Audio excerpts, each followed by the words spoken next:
एक किसान को सूखे गेहूं के खेत में एक जीवित गेहूं का पौधा दिखाई दिया। वो बहुत खुश हुआ और तुरंत एक छोटी कुदाल लेकर उसकी निराई करने लगा और उसकी देखभाल अपने बच्चे की तरह करने लगा। सौभाग्य से उसके ससुर उसकी उम्मीदों पर खरे उतरे। उनकी सावधानी पूर्वक देखभाल में वो पौधा तेजी से ऊंचा होता गया और सचमुच असाधारण बन गया।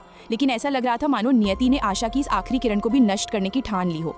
देर रात एक विनाशकारी तूफान आया। किसान ने लहराते पौधों को देखकर जल्दी से उन्हें रस्सियों और पत्थरों के सहारे बांध दिया। फिर उसने पौधों से पानी निकालने के लिए एक गड्ढा खोदा। अंत में पौधों को नुकसान से बचाने के लिए उसने अपनी कमीज भी उतार दी और उन्हें हवा और बारिश से बचाने के लिए एक पुआल की चटाई बिछा दी। अगली सुबह बारिश रुक गई और आसमान साफ हो गया। किसान अपनी दृढ़ता से बच गया। उसकी अदम्य इच्छा शक्ति ने गेहूं के पौधे को उस आपदा से सफलतापूर्वक बचा लिया और पौधा उसकी उम्मीदों पर खरा उतरा। पलक झपकते ही वो तेजी से एक विशाल गेहूं के पेड़ में बदल गया। फिर वो जल्दी ही परिपक्व हो गया और सुनहरे गेहूं पैदा करने लगा। किसान ने उत्साह से मिट्टी को ढीला किया और उसमें खाद डाली। अगले ही पल गेहूं के दानों की बाढ़ पानी की बौछार की तरह बरस पड़ी। किसान की खुशी आखिरकार अप्रत्याशित फसल के रूप में रंग लाई। गरीबी से तंग आकर उन्होंने सारा कटा हुआ अनाज गोदाम में जमा कर दिया और कुछ निकालकर शहर से बढ़िया खाना और शराब खरीदते थे। तब से वे एक विलासितापूर्ण जीवन जीने लगे। उन्हें कभी खाने पीने और कपड़ों की चिंता नहीं रही। सर्दियों में भी उन्हें ठंड का सामना नहीं करना पड़ता था। उनके घर का चूल्हा हमेशा जलता रहता था। लेकिन आरामदायक जीवन से थककर किसान ने काम करना छोड़ दिया। खिड़की से बाहर घने खेतों को देखते हुए किसान ने देखा कि कम ढके हुए खेत झाड़ियों से ढके हुए थे।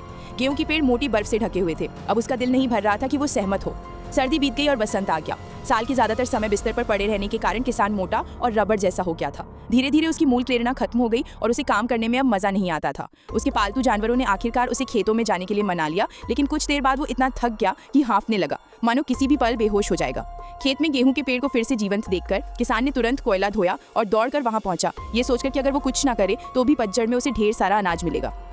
तब से किसान हड़ताल पर चला गया। उसने अपने पालतू जानवरों के सभी औजार जब्त कर लिए और उन्हें अब से बस आराम करने को कहा। दिन बीते गए और किसान भी सहता रहा। वो दिन प्रतिदिन सूजे हुए पेट के साथ वहीं पड़ा रहा, यहाँ तक कि गर्मियों में भी जब खरपतवार घनी हो जाती थी। फिर उसने हथौड़ा घुमाया और पेड़ के तने पर लगातार ठोक ठोक कर प्रहार करने लगा। अचानक गेहूं के दानों की एक धारा झरने की तरह बरस पड़ी, इस बार पहले से भी ज्यादा तेज। पल भर में उसने किसान को अपनी चपेट में ले लिया। वहां मौजूद सभी लोग, इंसान और जानवर, बिना कुछ दिए कुछ पानी की खुशी में झूम रहे थे।